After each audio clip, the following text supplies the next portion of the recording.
I'm Rick Kaler. Thanks for joining me. For me, the Christmas season just doesn't seem complete without Charles Dickens' A Christmas Carol. I've long been captivated since a boy by the transformation of the cold-hearted and calculating Mr. Scrooge, the seemingly inherent goodness of Bob Cratchit, and the haunting visits of the ghost of Christmas. As a student of Dickens' fable, I've been amazed at the wisdom and universal truths contained in that seemingly simple story. Over time, I discovered that Mr. Scrooge isn't merely the villain he's often made out to be, nor is Cratchit the straightforward hero. It's not uncommon for the average American to have a stressful, even an adversarial relationship with money, especially since half Americans have no savings or investments and live month to month. Stress over money is especially exacerbated during the Christmas season each year.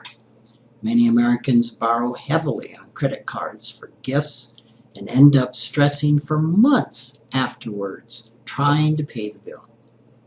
How ironic that what Dickens unveils in the short A Christmas Carol is a powerful process for financial transformation, or any desired transformation for that matter.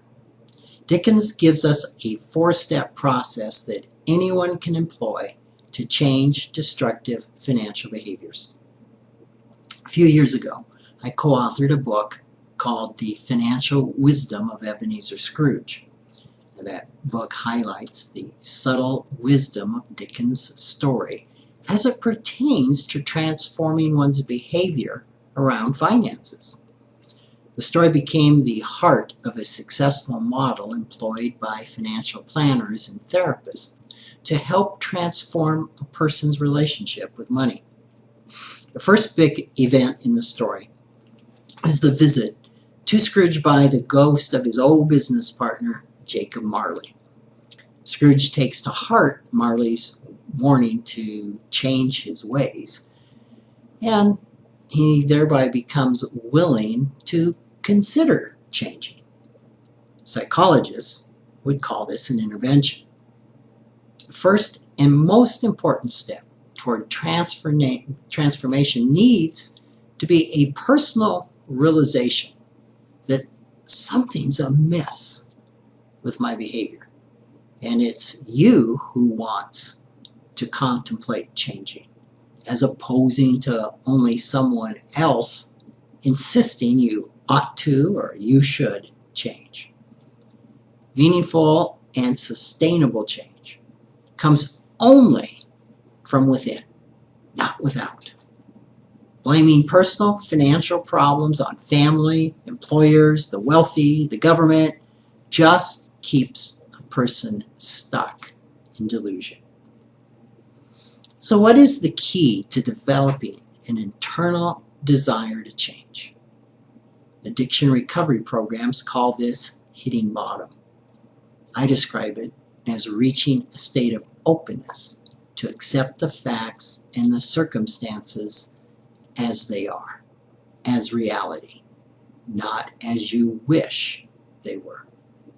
It's becoming convinced that change is crucial and that you are passionately ready to take action to change.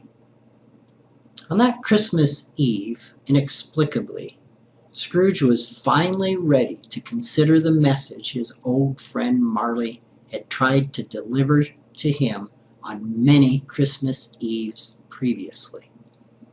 In the book Changing for Good, psychologist James O.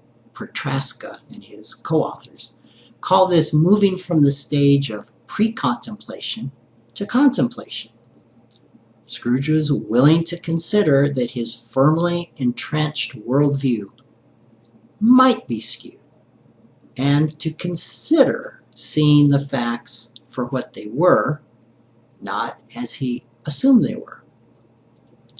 We may not be misers like Scrooge, but when it comes to our beliefs around money, we have as many delusions as he did. A few of the more popular of these money scripts are: more money is the answer, the stock market is a gamble, I work hard so I deserve to spend money, and if I work hard, I will make money. Becoming willing to consider change is half the battle to free ourselves from destructive financial behavior, which is often based on these delusions. But again, it's only half. Next week, we're going to take a look at 3 additional steps to transformation. Thanks for joining me.